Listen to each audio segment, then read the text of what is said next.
I used to host these amazing dinner parties at my house in Panama. It just exploded and it got really too big. We started getting a lot of investors coming in from all over the place and I lost the brand. But then I realized at some point, I was like, I can create another brand and another brand. Like at the end of the day, it's me. We came to Miami. I had no credit history. I just came back. I'm like, who is this guy? You come from being the top guy in Panama in the restaurant industry. You come to Miami, you start from zero again, right? Well, aside from these amazing sandwiches, you're now also into cheesecakes? We're number on Goldbelly right now. Wait, you're number 3 on Goldbelly? Yeah, for cheesecakes. And that's when I realized that my brand was not just Chèvre the sandwich shop. I'm a lifestyle brand. Consistency is king. When you're consistent, you're successful. How'd you know cheese was your thing? Welcome back for another edition of Industry Talks. I'm here with my friend, the owner and creator of Chev Cheese and many other concepts, Mario Naar. Mario, thank you for joining me today. I love having you here. Man, I've been excited to talk to you.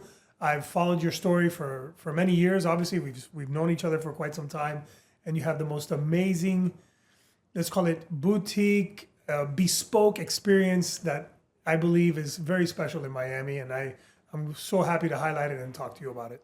No, I'm glad to have you here. So before we dig into Chev, I used to call it Chèvre, but Chev, I was doing history, just learning about a few of the things you've done in the past. You're a trained chef. Yes. Like you went to Le Cordon Bleu, you did the whole thing. I did the whole thing, but I realized that I like cooking for, if you come over with your wife, I would love to cook for you guys, but in a trained environment with a full restaurant, not my thing. So I fell in love with the front of house, also the back of house, but more of creating the concept. That's been more my thing. So you had that, you have that background, but at a certain point, you must have fallen in love with cheese. Because for those that don't know, Chev, what does that mean? And how'd you know cheese was your thing? I didn't know cheese was my thing. I mean, Chev means goat cheese in French, which is, goat, greatest of all time. I love goat cheese. My favorite sandwich when I lived in Miami was pericones. It was a prosciutto and goat cheese sandwich. So I think it's always been involved in my life. And it's one of my favorite sandwiches today. Awesome. And so then now you decided to call your place Chev after the goat cheese. And tell us how this place came to be, because it's quite unique. You have the bibliothèque in the back over here where we're at. Well, we're at Chev in the bibliothèque room that he has in the back. But it was you were at it for a while before you landed here. I remember because we spoke. That's how we met. So I had a very successful restaurant concept called Salvaje in Panama. I'm from Miami, so I always wanted to come back to Miami. And we finally decided to come back to Miami during the pandemic. We saw that real estate was getting really cheap. A lot of restaurants were closing. So I saw that there was an opportunity to come here and open up our concept. We partnered with one of the top cheesemongers in the world. He introduced me to this luxurious life of the cheese and the wine. Salvaje was more of a party restaurant. We had an underground sushi bar and then a nightclub upstairs. Very successful, but what happened was that we started focusing more on the party scene of the restaurant than on the food side of the restaurant. And I get it, it's a business, so you care about the business side of it. But for me, food is very personal. I need to make sure that the quality of the food is always great. I actually rather the food be better than the wine and the party and the numbers at the end of the year. So I ended up selling my shares in Salvaje. And this cheese guy contacted me. He's like, Mario, try these cheeses. And I was like, what are you talking about? And when he sent me a box to my house in Panama, I was blown away. I mean, the quality of the cheeses. And I was getting a little sophisticated when it came to Salvaje with the sakes we were trying and the whiskeys and the wines. And I just started understanding flavor pairings. And I realized that people really started liking quality products. The people that wanted to spend the money, not those people that you're taking advantage of and they'll pay anything just to be there. I'm talking about people that actually appreciate stuff. And I kind of fell under that roof and we came to Miami. You're actually one of the first people we met here in Miami. Okay. Because I realized I needed a local partner. I had no credit history. I just came back. I'm like, who is this guy? You come from being the top guy in Panama in the restaurant industry. You come to Miami, you start from zero again, right? So your pride and your ego takes a little hit. I even remember, before I even met with you, I sat at Dave Grutman's house and he's like, I would never invest in a cheese shop. And he didn't say it in like a dickhead way, but he's on such a big level in terms of scale. But I had my vision and I knew what I wanted to do, where I wanted to go. And we created something that I think, now kind of people understand where we were going with that. Yeah, no, and you had a clear vision. And I remember you wanted a bigger place, but you ended up here. It's more, I would say, bespoke and boutique and very like curated. It really, I understand it now and I love it. Like we order food here for parties, for our house. I call you all the time. Like, Yeah, it's like, you do. Yeah. It's like, hey, sorry, bro, I'm sold Look, out. we really wanted to do the Casa Tua model. Like the Casa Tua model, before even Casa Tua opened, that was our ideal vision. Nowadays, and they're doing great and kudos to them because they're amazing at what they do. It's a big operation. It's, and you're from the hospitality industry, payroll, end of the month, slow season, high season. It's a big risk. And we figured out a way to do something where it's small, we can control it, and we're not your typical, we don't need the foot traffic. So we don't need to open up in places where, sorry, this is our, it changes every 30 minutes. It's all right. We're going to leave it in. It's a vibe. It's a vibe. It's the Vespa board. Yeah, it tells you, happy hour time. Okay. And we realized that we don't need to be in a place where you have heavy foot traffic. We need to be in a place, we're a destination. People will come to us. But if you offer the right products, quality products, and you do things consistently, you're going to get your return on investment. Excellent. Let me ask you this. Aside from cheese, because not only do you do the cheese and you do it extremely well, how many types of cheese do you carry, by the way? We carry over 84 different references of cheese. So this was one of the big things. When we came here, you go to Whole Foods, right? Whole Foods has an amazing cheese selection. Now you have Italy that has an amazing cheese selection, but we're not focused on a certain type of cheese from a certain type of country. We really focus on the small producers. So all of our cheeses are award-winning cheeses. Not all of them, but I'd say 80% of them. And we focus with small producers that really represent what Chèvre is, which is the best quality, the best consistency, and the best cheese all around the world. So that's kind of how I've curated my shop. You go to see the olive oils. I have I think 125 square feet in my storefront. Not that much space. Our new location is going to be a little bit bigger, so I'm going to be able to bring in a lot more stuff, but it's really focused on the best of the best. So I don't expect you to shop here every day, but if you want to give a good gift or you want to cook with something that's at another level, you come to Chèvre. Awesome. So aside from the 80 now types of cheeses that I found out that you have, what else do you carry that's like, oh my God, you got to try this out? And I know I'll dig into the caviar in a minute because but specifically, aside from the cheeses, what else is part of the Chèvre experience? I think it's always different. I'm always sourcing stuff. That's like my thing. That's what I really enjoy. We get a lot of vendors that come in. I travel a lot, and when I really like something, I try to bring it in. Yeah, we have our amazing cheeses. Even our gourmet sandwiches. This sandwich that you have here. Sandwiches? You have a Koji Wagyu Bresaola inside. Can I take a bite out of this right now? Please take a bite of it. And this is. It's not even our number. It's not even in our top 5. What does this have? But this is my favorite sandwich in the store. So it has Koji beef bresaola. It has Kewpie mayo, which is the Japanese mayo. When you go to the sushi restaurants, everybody loves the Japanese. We have an onion confit made by a French guy. And then we do a lemon vinaigrette with the arugula, and then we do homemade crispy onions to give it that crunch. The bread comes from Ficelle Bakery, and it's just, oh my God. It's like, how happy are you after having that? Oh my God. Right? It's like you're happy. Oh my God. Yeah, that's my favorite sandwich. The balance of flavors. So you have to understand what makes a great sandwich is not just throwing a bunch of It's expensive salty, stuff has on a it. little bit of sweetness in it. It's like, It's all about understanding the balance of the sandwich. And that takes time. We tested this like 100 times. so you started doing the sandwiches shortly after you opened, right? It wasn't. Oh yeah, because we were losing our ass. So To cheese be honest, alone. yeah, people would come and buy cheese, but you can't maintain a business without the cheese. And we had a lot of fresh cheese that if we didn't sell it, it would go bad. So I was like, guys, let's make sandwiches. One of our sandwiches went viral, and then that was the end. Then our cheesecake went viral, and we just became a viral shop in terms of everything that we were doing. But the sandwiches now, I want to say, is like 70% of our business. Really? Yes.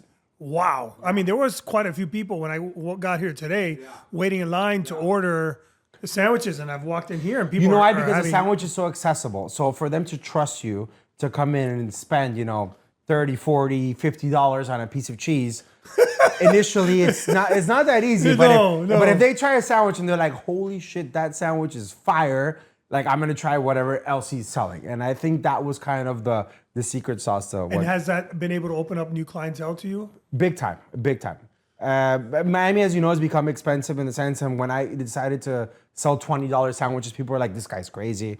I mean, you're competing against the Subways of the world and what's the name of the other sandwich companies? The Jimmy John's and this, but and they're great sandwich places. I actually go once a week to one of these places. I just enjoy their sandwiches as well. I love sandwiches, but we just wanted to take it to the next level. We know we're not for everybody, but we're for the people that really appreciate consistency, quality. All our bread is fresh, made daily. We work with 4 different bakeries. We have a French baker, an Italian baker, an American baker, a Spanish baker. Every day, I have 4 different companies delivering me bread. Like, who does that? So for your your sandwiches have bread from 4 different bakeries coming in. Coming in. Wow. How do I scale with that? I do not know. But you'll figure it out. We're gonna figure it out. I might have to call you to help me consult with that part of the business. Well, aside from these amazing sandwiches, you're now also into cheesecakes? We're into cheesecakes. So we have our Chèvre cheesecake, which went viral on social media. We're number 3 on Goldbelly right now. We use... Wait, you're number 3 on Goldbelly? And yeah, for cheesecakes. No way. Yeah, we're in the top 100. We use award-winning brie d'Angers. We use award-winning goat cheese. We use award-winning mascarpone. We use organic cheese from California. So we're using like the most expensive cheeses in our cheesecake. So people are like, why is this cheesecake so expensive? Because the quality of the product that we're using is like, insane. It's insane. And I think when you taste it, you're like, you get it. I've had it. Yeah, I've had it. It's, I've sent several. You do the Basque style, no? The Basque style, yes. It's like you cut it and it's kind of like, it like almost not melts but it's just like, it settles. It settles. It's gooey. Now we have 4 flavors. We started with the classic. Now we have the Ferrero Rocher with Nutella. We have the pistachio, and then we did a partnership with Versailles where we do the espresso one as well. No way. Yeah. Like an espresso, like espresso cheesecake. Yeah, it's like a cafecito, but in a cheesecake. Like my God. Yeah, oh my God. Yeah. I can't wait for the next special occasion because I don't eat that every day. Jesus. Listen, so aside from the cheesecakes, then the cheese and the sandwiches, you got into caviar. Talk to me about that because that came out of nowhere and it's like a fad right now. How'd you get into the caviar business?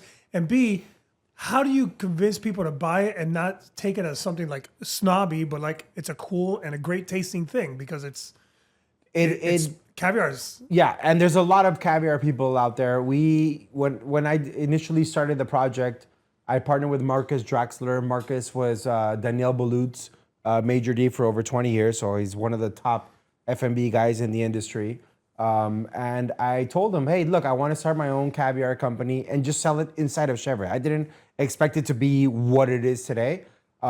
He sent me the products. I loved them, the quality, because you can tell he has the palate. I mean, the guy was, has over 100 Michelin stars. I don't even know how many Daniel has. And this guy was his F&B guy. So when we started tasting it, I was like, look, you guys are older guys, social media, TikTok, like you guys weren't around for that era. Let me do my own packaging, my own branding, and you sell to me.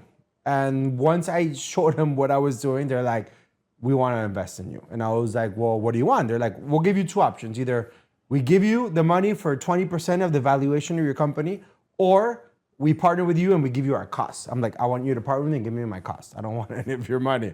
And it kind of took off from there. And now, we ended up, Chef Daniel Roy was a chef of Delilah in Miami. Yeah. He came here, big client of ours, good friend of mine.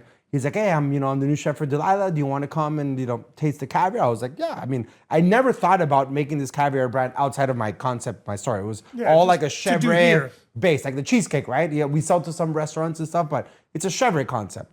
And it took off. And then now we're Groot Hospitality, we're doing Casadonna, Delilah, Fountain Blue, like we're selling to some of the major restaurant groups in the US right now. And again, it's all about the quality. We're very innovative. We're doing caviar butters now. I bring like a French butter maker, so it's just putting great things together. Like I love these projects where it's like you put greatness together and it evolves into something amazing. Have you ever put any of the caviar in one of your sandwiches? Oh yeah, Food God made that one viral. So Food God came, and I was like, Food God is coming. So what do? I grabbed our most expensive butter and I put 125 grams of caviar into the croissant, and he took a video of it, and we literally had 100 people outside spending $65 on this caviar croissant. And it went viral. We had to cut it down because it got so crazy. So now we only offer it once a week, and it's like an off menu special that you can ask for. Wow. Yeah. I gotta come back. What day of the week do you do that? You can ask for it anytime, and we can make it for you. Okay. Yeah. Look, I by the way, I prepared a few questions in here, but I've just been obviously just talking with you and enjoy going back and forth. One thing that I've always known from you is that you're a great marketer and you're an amazing storyteller. And storytelling is obviously your secret sauce. But if you can break down one narrative or hook, and actually, I'm gonna take this back. You mentioned Salvaje, and you started it. You said you sold your shares in it, but it's now an international brand. What was your injection and/or secret sauce into that brand that made it go wild? Right, like I've been to Salvaje. I've seen Salvaje. When I was reading up just to like prepare for this, I wasn't sure. Yeah. Like, wait a second, I never heard him talk about it. Right? It's kind of like me at Space. Yes, that was me, but that's not me today. But it's kind of like a delicate subject because it was my first brand. I started the company, I started the brand, I did everything from the ground up, and it got so big, and I had no idea what I was doing in the sense of I used to host these amazing dinner parties at my house in Panama, and a friend of mine bought an amazing building in Casco Viejo, which is like the old city in Panama, and we ended up opening up this concept called Salvaje. We had the chef from Makoto that came over, and he did like our whole entire menu, and it just exploded, and it got really too big. We started getting a lot of investors coming in from all over the place, and I lost the brand. I wasn't protected. This is the first time that I say this outside of like my personal circle and my family. And it was a big experience in life in the sense of, when you had something that was yours, you see it blowing up and expanding. I ended up being bought out. And that the whole entire process and evolution made me grow up as a person. But it's at the end of the day, it's something that I don't look back on in a dark way because it made me who I am today. And it allowed me to create Chèvre, and I realize now that I'm older, as we both are, and we've gone through our trials and tribulations, that Go through ups and we downs, can man. always build something new. So yeah, the creativity and the process was there. So initially, obviously, something that you build and you see from the ground up, and then you see it kind of taken away from you. It hurts, right? Your ego, we're men, we're macho man. This is something that you developed. But then I realized at some point, it was like, you can't hold on. Even people like hold on to like relationships or bad relationships or good relationships. Like sometimes you just gotta move forward and you gotta continue with life. And I realized that I can create another brand and another brand. Like at the end of the day, it's me. It has nothing to do with the brand. Yeah, you'll lose money, you'll make money, but I don't get stuck with that. And for me, it's about the experience. It's about building something. And I'm sure you've been very successful with your brands and seeing when you build something and all the hard work and sweat and tears that we put into it, and then you see it live. There's nothing better than that feeling. That's a great And feeling. I think that's where I've gotten to that place now. And we're now both of us. We have amazing wives, beautiful children. It's all about working in an environment of good energy, of giving back. This is our town. We've seen this town since the beginning, and we love Miami. What you say reminds me. It's like you don't realize all the good stuff if you haven't been through some bad stuff. Right, and you got to go through your ups and downs. It's not a straight road. No, to get to where you are, right? And and this more than anybody. No, How many times have you gotten up and down? Oh man, I've lost everything. I've been bankrupt, and it's humbling, and you just start all over. And I remember when we first got together, and when we first met, and we were discussing even being a part of Chev, and not moving forward. And at the time, it just wasn't the right thing. But you didn't give up. No. There's somebody, a smart person once told me, and it's hard to beat somebody if they never give up. Whoever that person is that's moving forward has never given up, and you never did. You have very successful. And now, what's next for Chev? Because you've got a few that you're opening up. You mentioned a new place. You have a new one coming? Yes. So yeah, it's been a lot of learning experiences. Building my team. I thank God I have a great team that's behind us now, and now it's the evolution of Chev. Like where you have the Pura Vidas of the world where they have 100 locations and they're making all this money. But at the end of the day, I feel more of a lifestyle brand. We live our brand. I mean, you were here, you walked in for an interview, and you walked straight into a wine tasting on a Thursday, and this is the cool part about our business. It's just about getting people together, enjoying a great glass of wine, enjoying some great cheese, some great sandwiches, and then just kind of building towards that. So we're opening up 3 more locations. 3 more locations. By mid of next year, we'll have 3. We're opening up a new restaurant concept in Saint Barts. Oh, wow. At the end of November of this year. Oh, wow. So yeah, I don't even know how we're gonna do it, but we're gonna figure it out. We're gonna figure it out. You know how it is, right? It's you say like, yes. Oh, you had 60 days to open up a restaurant concept in an island. Like, how the fuck are we gonna get there? Like, who's gonna go? But these are things that excite me. This is what keeps me alive and keeps me like going. So you have one coming in St. Barts and a few more. You can't say where yet? Yeah, so we're opening up in Coconut Grove. Oh, wow. Okay, Coconut Grove in probably September, October. Then we're going to open up in the Venetian Causeway towards downtown, I'd say February, March, and then June, July in Palm Beach. So those are like done deals. Oh, wow. Those are done deals. That's exciting. Those are done deals. And we have a lot of, I don't know if this has happened to you right now because Miami's become very complicated in terms of finding like land and developers. And I want to say this to all of our fellow restaurateurs. Do not let the landlords take advantage of you. If your concept is great, have them do your build out and have them pay for it. You guys are good at making restaurants, at selling food, selling wine. You shouldn't be building out your space or getting permits. That's bullshit. Probably gonna get in trouble for that, but it's okay. It's true. Why should I be building out my own space and hiring architects and then I'm stuck with permitting and then going to the city instead of building my brand? It's not your core business. It's not my core business. And what is the developer's core business? To develop. And what do? Permitting, build out. So I think there has to be a transition towards that. Not for everybody. No, you're right. And in this town, it's a little difficult at times and challenging to go through the process. I've always been pushing it, and now the last year they get it. I'm like, you want an anchor? You want me? You build it out. We will pay our rent. We will pay whatever, the investment will pay you back. But I don't want to be involved in that process because I did it and it drained me. I was like a year going to the city, trying to get my papers, trying to get this, trying to get the BTR. It's just nuts. What I should be doing is thinking about my marketing, my concept, who am I going to hire, who's going to run the shop.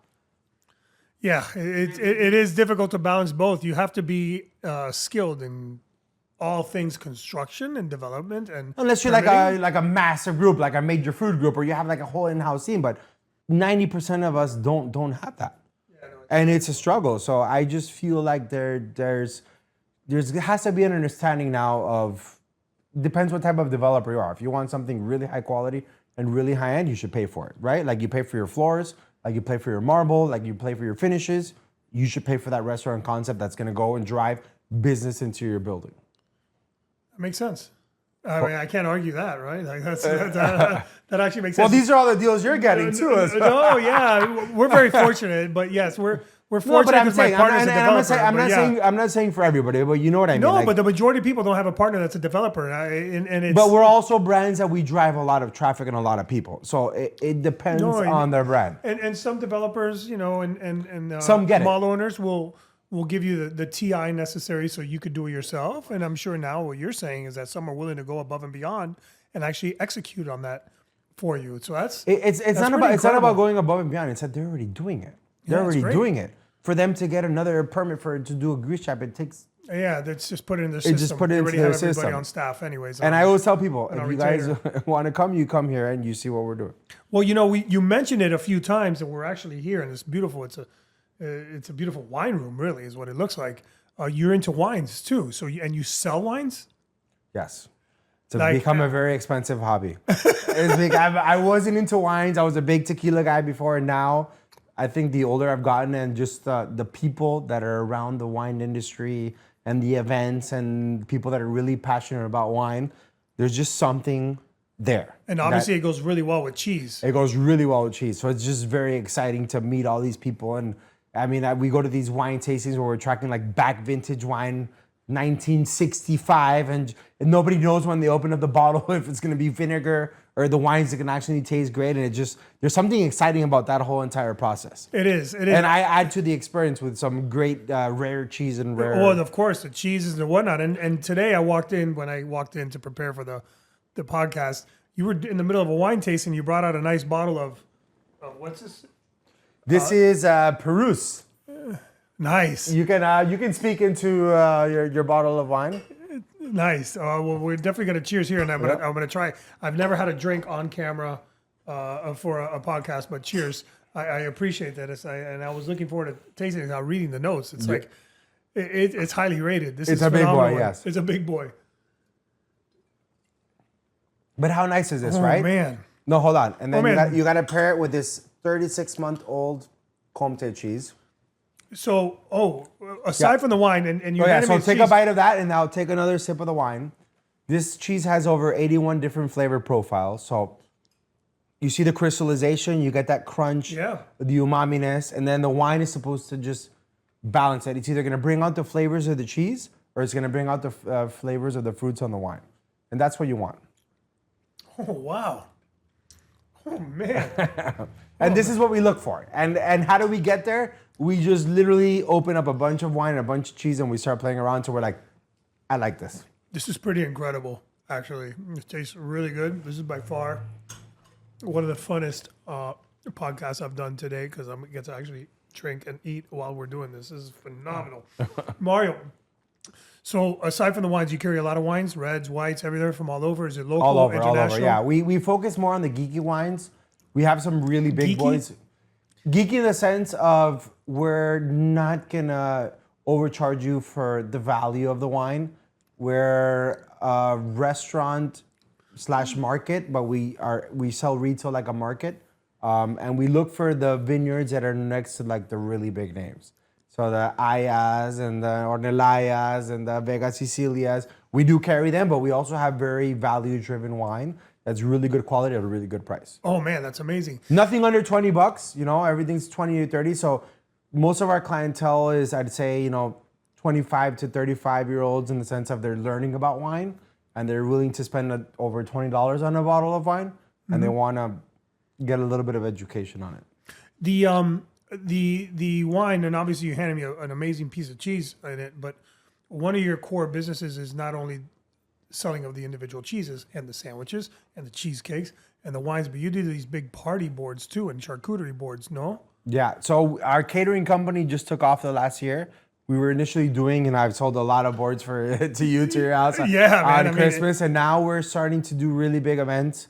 I didn't even see that side of the business until I think the last 6 months, where we're partnering with big brands, and we're taking over the catering. We're taking over the Aston Martin building now in Brickell, where we're basically doing all the F&B for them as well. Yeah, it's the same thing. We're two people here. Imagine multiplying this times 30 people, right? And understanding what the customer wants. We do a lot of private parties at people's houses where we come in and it's like, hey, this is my budget. This is what I want. Not necessarily everything sandwiches, but we do some cheeses, some wine, some caviar, some foie gras. Foie gras. Foie gras. Foie gras. Foie gras. Oh my God, that's my wife's favorite, and I've been addicted to it ever since she took I'll me give you onto some it. now. Oh my God, I'll take some home for sure. Listen, you've launched obviously multiple premium brands. I think this is all premium. It's very bespoke. It's very specific. What's been your most expensive mistake on your path? Let's call it on your path to luxury that all of us that are in the business could learn from? Wow, that's a big question. What's the most expensive? I think it's been expensive, but at the same time, I feel like I've needed it. I've over ordered on products to get started because I get very excited. So I start ordering 100 of these, 200 of these, and I don't necessarily have the purchasing power for people to come in and buy everything that I'm ordering, but it was part of my learning curve, right? So when we first opened the shop, I completely over-ordered, buy everything. But I think It's perishable too. It's like it's food. and it's perishable. It's not like booze. You can just wait and sit there. Correct. Yeah. And you can, but at the same time, I had to understand that this didn't work. So it was a mistake, but at the same time, I learned a lot from that mistake, and it made me a better entrepreneur. Of all the cheeses that you carry in cuts, is there anyone that's local that you put on your board? Is there a cheese that's local, like made in Florida or in South Florida that you put in there? Not in South Florida, but definitely in the U.S. I work with a lot of U.S. makers, but for example, the jams, I have an amazing jam lady that works here in Miami as well. Okay. Our baker is, here in Miami as well. So we have a lot of local artisans, and I love pushing local partnerships. We love doing collabs with different restaurants as well. Who's your favorite, like your top 3 favorite local suppliers for your jams and or breads, or just local people that you love to collaborate with that you would love to give a shout out to, that they're doing it right, you like working with them? I think Ficelle Bakery, River Landing, they are amazing. Oliver is the best. He won the award for the best baguette maker the last 2 years in a row. But what people don't understand is that he was the what do you call the person that's the under and he was in New York, and he was like the under guy to the best baker of bread in New York. So he trained under one of the best guys, and now you come to Miami, you try his bread, you're like, holy shit, you get it. I think Sullivan Street Bakery is really good. Now, they become a little bit more industrial because they're selling to so many restaurants and stuff like that today. And then we have this French lady that she just came in. She showed me her resume. She won like the #2 best jam maker in the world. Like, and she has like the French flag. When the chef comes in and they have the French flag and the jacket, they didn't just put it on there. Like It's like it's not like a Michelin star thing. Like they earned it, and very humble. She came in. Her boyfriend is this guy that does all the pate and the foie gras, but like in crude. So we're gonna do like a filming session next week at his whole place of how they make the foie gras and the pate. So I think that's the cool thing about our industry, right? You always meet people that you don't even expect. You don't see them coming, and then they show up with like a little bag, and you're like, whoa, what's going on here? This is insane. Wow. Yeah. That's amazing. Let me ask you a question. And actually, I got a few more that I might require some deep thought and explanation. But I asked this question to a dear friend of mine in the past, and I like this format. Miami restaurant scene needs more blank and less blank. The Miami restaurant scene needs more locals and less bullshit. Elaborate, please. I think the big thing with Miami used to be that we were not good enough to compete with New York and LA and this whole entire thing. We had the talent. I get why now that, once the pandemic happened and you had the major food groups of the world and the Delilahs of the world, and yes, the restaurant scene has grown 300%, but we had a lot of local talent. I just think Miami was more focused on a party city, which you were a big part of. Yes. You were a big reason why. Guilty. And there's a lot of local talent. So I think we need more locals, more people that were born here locally. Miami's now becoming a vibrant city. I think the talent was there. We have some of the best chefs in America that actually are from Miami, Really? like the Changs, and you have this whole entire group of people that are great, and the bullshit is, these restaurants nowadays are just taking advantage of everybody in the sense of the pricing and how expensive it is, and just because they're a name brand. Some of them do it very well, not to say any names, but I think we're missing that. More local, less bullshit. You go to New York, you can find a place where you eat for 40, 50 bucks. That's great. Tell me a place where you go for 40, 50 bucks and you're like, wow, in Miami. It's not the easiest thing to do. They're there. They just haven't marketed themselves well. You just mentioned local chefs and how we need more of them to be almost like brought into the spotlight. Who is your favorite local chef? Or maybe that person's tied, or like a top 3. Oof. Favorite local chef. My favorite local chef is Claudio Giordano. Claudio, perfect story for Miami. He used to own Altamare, which used to be across from Lincoln Road, Miami Beach. He also owned Claudio's here in Coral Gables. So he was part of the whole wave. Very classic Italian, fresh fish, all about local catch of the day. He got this crazy millennial chef that showed him about all these like tasting menus. Invested like $3 million into this brickle concept, lost his ass, and he went off the map. He's the one I do all my dinner parties with now. He's one of the most talented chefs, but now he cooks for the people. So he's probably one of my go-to guys. I love what the guys at, what's the name of the taco place in the Grove? I'm drawing a blank right now. I know exactly which one you're talking about. We're gonna Cruise Kitchen. Okay. Cruise and tacos, whatever. I don't like the taco place is great, but I love Cruise Kitchen. Sebastian, I think he's Colombian, but local Miami Colombian. And they got 2 Michelin stars. They got the green star. They have the other star. Just his background, where he's traveled, and he figured out a way to make food great using local ingredients. So I love that. That's amazing, dude. Those are 2 and names. I love the Miami Slice guys as well. Oh yeah, I mean, these fucking 3 Venezuelan guys, making pies, and you have, they're crushing it right now. And honestly, they are. it's still the best pizza in Miami. Really? That's your favorite pizza spot? It's just the experience. I hate the fact that you have to wait to get into the bar and everything, but I think the quality of their pie, and I love the thinness of the pie. I think it's great. Pizza's kind of complicated. Everybody has their own version of what they like, but I think they're taking risks in a really cool way. They're trying to elevate pizza.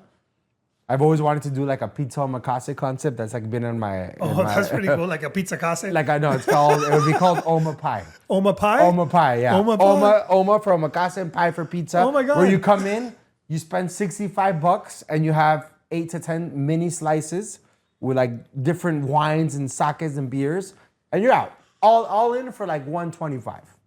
Okay, that's pretty solid. Sign me up. Yeah. Now Like, we just need to straight up, Now sign we me just up. need to find the location and maybe we can partner on this project.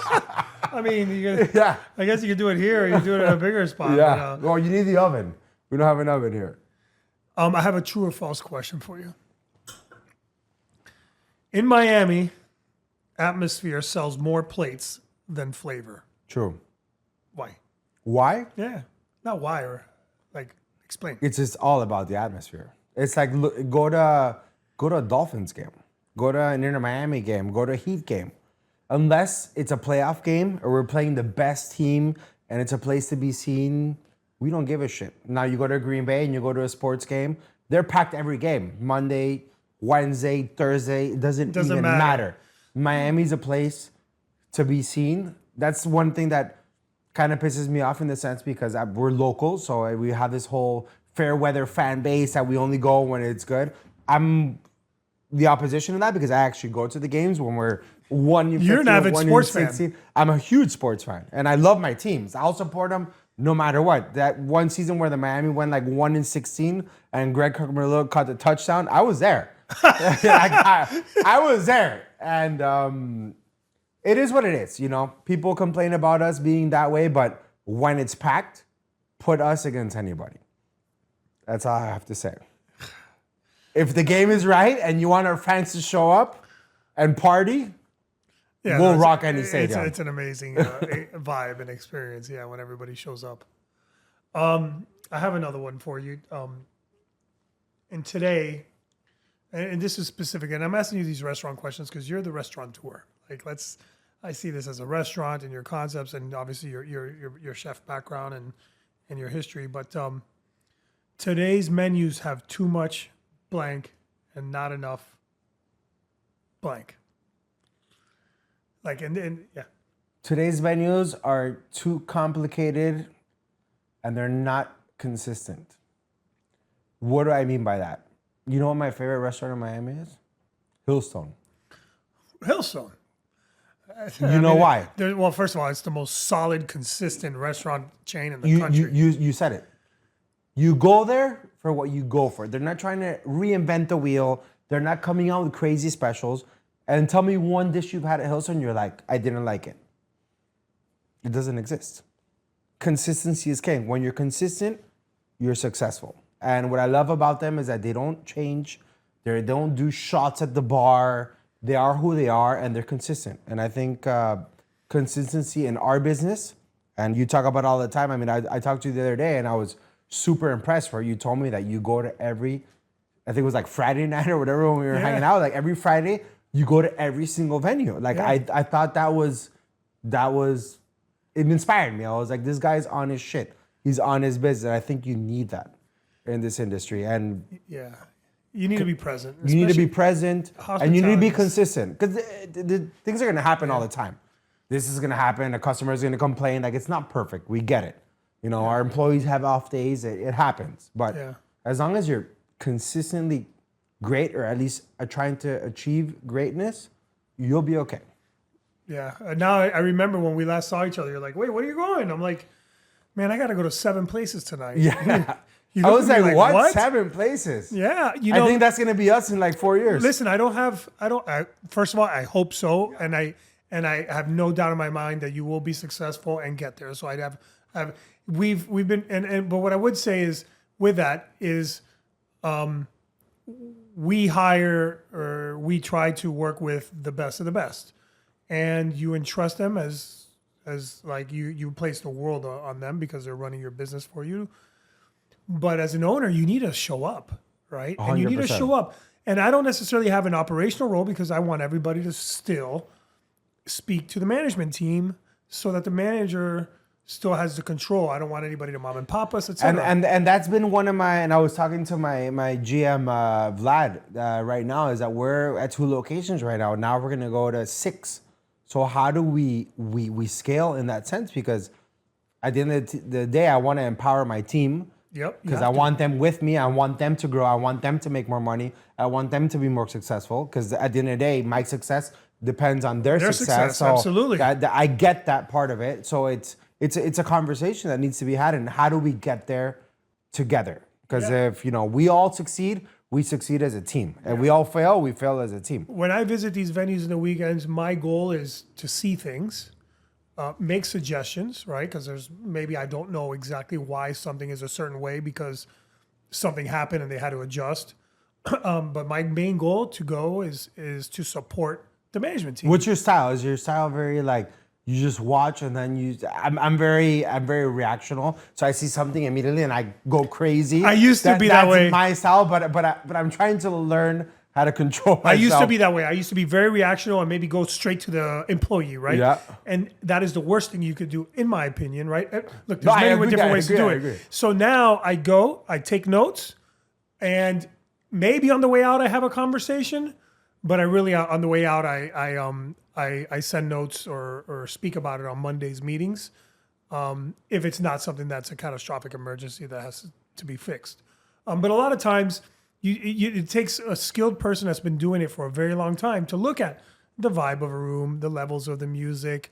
You could get into the minutia of the steps of service, but the management and the service team usually has their hands on that. But I really, at least for our type of business, which is slightly different than yours, is I like to look at the mood, the vibe, and the overall experience. But even though it's different, it's all the same thing. Yeah. It's all about the mood and the vibe and the consistency.